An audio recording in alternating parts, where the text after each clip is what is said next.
করা উচিত নয় স্কিনের জন্য, স্কিন হেলদি রাখার জন্য, গ্লো করার জন্য এবং অবভিয়াসলি গ্ল্যামারাস দেখার জন্য কোন জিনিসগুলো করবো না?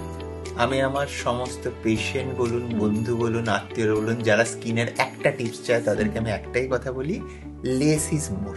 ওকে, ময়েশ্চারাইজার একটা আপনার স্কিনের টাইপ মতো, আপনার স্কিনের টাইপ মতো একটা ফেস ওয়াশ বা ক্লিনজার, একটা আপনার স্কিনের টাইপ মতো সানস্ক্রিন। এই তিনটে যদি আপনি রেগুলারলি করে যেতে পারেন 4 থেকে 5 বছর আপনার স্কিন এমন জায়গাতে পৌঁছাবে যেটা আপনি আজই কল্পনা করতে পারছেন না। আর কিচ্ছু দরকার নেই, at least till your age of 30, most of the patient age. আমি এটা নর্মাল সুস্থ স্কিনের জন্য বলছি। 30s এর পর থেকে কিছু কিছু অ্যাক্টিভসের দরকার হয়, নায়াসিনামাইড হতে পারে, সেটা কখনো কখনো রেটিনল হতে পারে, কিন্তু অবশ্যই আপনার ডার্মাটোলজিস্টকে দেখিয়ে রাইট কনসেন্ট্রেশন এবং রাইট ফর্মুলেশন এবং রাইট ফ্রিকোয়েন্সি, কত ফ্রিকোয়েন্সিতে।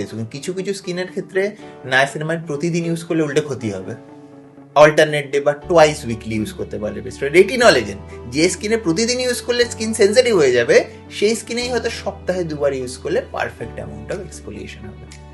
এবং অন্যান্য ট্রিটমেন্টস, ফেশিয়াল, টেশিয়াল ইত্যাদি, সেগুলো স্কিনের বিভিন্ন রকম ট্রিটমেন্ট, হেয়ার বোটক্স, কেরাটিন ইত্যাদি ইত্যাদি ট্রিটমেন্ট একদম এর মধ্যে ঢুকবেন না। কার্লি হেয়ার থাকলে কার্লি থাকতে দিন, স্ট্রেট থাকলে স্ট্রেট থাকতে দিন, কারণ এইগুলো হিটের মাধ্যমে হেয়ারের বেসিক ক্যারেক্টারটাকে চেঞ্জ করা হয়। প্রেস করে দিয়ে হেয়ারটাকে কার্লি বানায়, নয়তো সাইড গুলোকে মানে শেপিং করে হেয়ার, কার্লি হেয়ারটা, কারণ কার্লি হেয়ারটা বেসিক্যালি ফিতের মতো আর স্ট্রেট হেয়ারটা টিউবের মতো, হয় টিউবটাকে চিপে কার্লি হেয়ার বানাবে স্ট্রেটটাকে, নয়তো মানে ওইটা সাইড গুলোকে শেপিং করে স্ট্রেট বানাবে।